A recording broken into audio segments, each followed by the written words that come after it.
चतुर्मास की महिमा।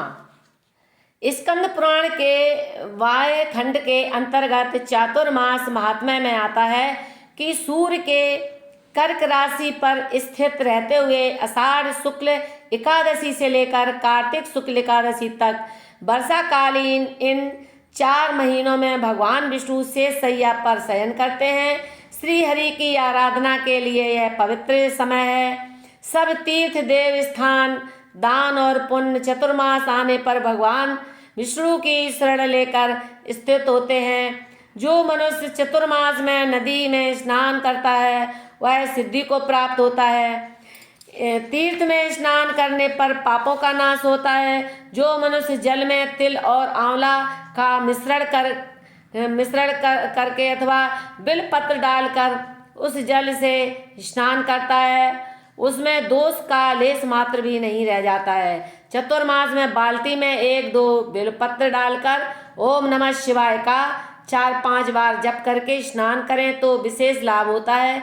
इससे वायु प्रकोप दूर होता है और स्वास्थ्य की रक्षा होती है। चतुर्मास में भगवान नारायण जल में शयन करते हैं अतः जल में भगवान विष्णु के तेज का अंश व्याप्त रहता है। इसीलिए उस तेज से युक्त जल का स्नान समस्त तीर्थों में भी अधिक फल देता है। ग्रहण के सिवाय के दिनों में संध्या काल में और रात को स्नान ना करें। गर्म जल से भी स्नान नहीं करना चाहिए। चतुर्मास सब गुणों से युक्त उत्कृष्ट समय है। उसमें श्रद्धा पूर्वक धर्म का अनुष्ठान करना चाहिए। यदि मनुष्य चतुर्मास में भक्ति पूर्वक योग के अभ्यास में तत्पर ना हुआ तो निसंदेह उसके हाथ से अमृत गिर गया। बुद्धिमान मनुष्य को सदैव मन को संयम में और रखना चाहिए और मन को भली भांति बस में होने से ही संपूर्ण ज्ञान की प्राप्ति होती है। पर द्रव्य का अपहरण और पर स्त्री गमन यदि कर्म सदा सब मनुष्यों के लिए वर्जित है। चतुर्मास में इनसे विशेष रूप से बचना चाहिए। चतुर्मास में जीवों पर दया करना विशेष धर्म है। अन्न जल व गौओं का दान प्रतिदिन वेद पाठ और हवन ये सब महान फल देने वाले हैं। अन्नदान सबसे उत्तम दान है।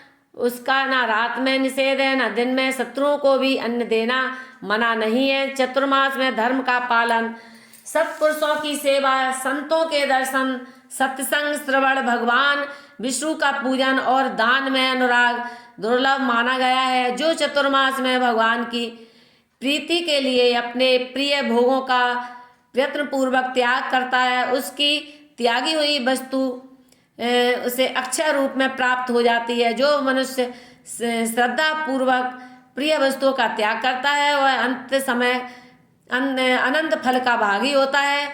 धातु के पात्र का त्याग करके पलाश के पत्तों पर भोजन करना मनुष्य ब्रह्म भाव को प्राप्त होता है। चतुर्मास में तांबे के पात्र में भोजन विशेष रूप से त्याज्य है। चतुर्मास में काला और नीला वस्त्र पहनना हानिकारक है। इन दिनों में केशों को संभालना त्याग देना चाहिए तो वह मनुष्य तीनों तापों से रहित हो जाता है। इन 4 महीनों में भूमि पर शयन, ब्रह्मचर्य का पालन, पत्तल में भोजन, उपवास, मौन, जप, ध्यान, दान, पुण्य आदि विशेष लाभदायक होते हैं। चतुर्मास में परनिंदा का विशेष रूप से त्याग करें। परनिंदा को सुनने वाला भी पापी होता है। परनिंदा महापापम, परनिंदा महाभयम, परनिंदा महादुखम, ना तस्य पादकम परम। परनिंदा महान पाप है, परनिंदा महान भय है, परनिंदा महान दुख है और परनिंदा से बढ़कर दूसरा कोई पातक नहीं है। व्रत में सबसे उत्तम व्रत है ब्रह्मचर्य का पालन। ब्रह्मचर्य तपस्या का सार है और महान फल देने वाला है। इसलिए समस्त कर्मों में ब्रह्मचर्य बढ़ाएं। ब्रह्मचर्य के प्रभाव से उग्र तपस्या होती है। ब्रह्मचर्य से बढ़कर धर्म का उत्तम साधन दूसरा नहीं है। इसीलिए चतुर्मास में यह व्रत संसार में अधिक गुणकारक माना जाता है। यदि धीर पुरुष चतुर्मास में नित्य परमित अन्न का भोजन करता है तो वह सब पातकों का नाश करके वैकुंठ धाम को पाता है। चतुर्मास में केवल एक ही अन्न का भोजन करने वाला मनुष्य रोगी नहीं होता है। जो मनुष्य चतुर्मास में प्रतिदिन एक समय भोजन करता है उसे द्वादशाह यज्ञ का फल मिलता है। जो मनुष्य चतुर्मास में केवल दूध पीकर अथवा फल खाकर रहता है उसके सहस्त्रों पाप तत्काल विलीन हो जाते हैं। 15 दिन में एक दिन संपूर्ण उपवास करें तो वह शरीर के दोषों को जला देता है। 14 दिनों में भोजन का जो रस बना है उसे ओज में बदल देता है। इसीलिए एकादशी के उपवास की बड़ी महिमा है। वैसे तो गृहस्थ को महीने में केवल शुक्ल पक्ष की एकादशी रखनी चाहिए, किंतु चतुर्मास की तो दोनों पक्षों की एकादशी रखनी चाहिए। चतुर्मास में भगवान नारायण योग निद्रा में शयन करते हैं, इसलिए 4 मास शादी विवाह और सकाम यज्ञ नहीं होते हैं।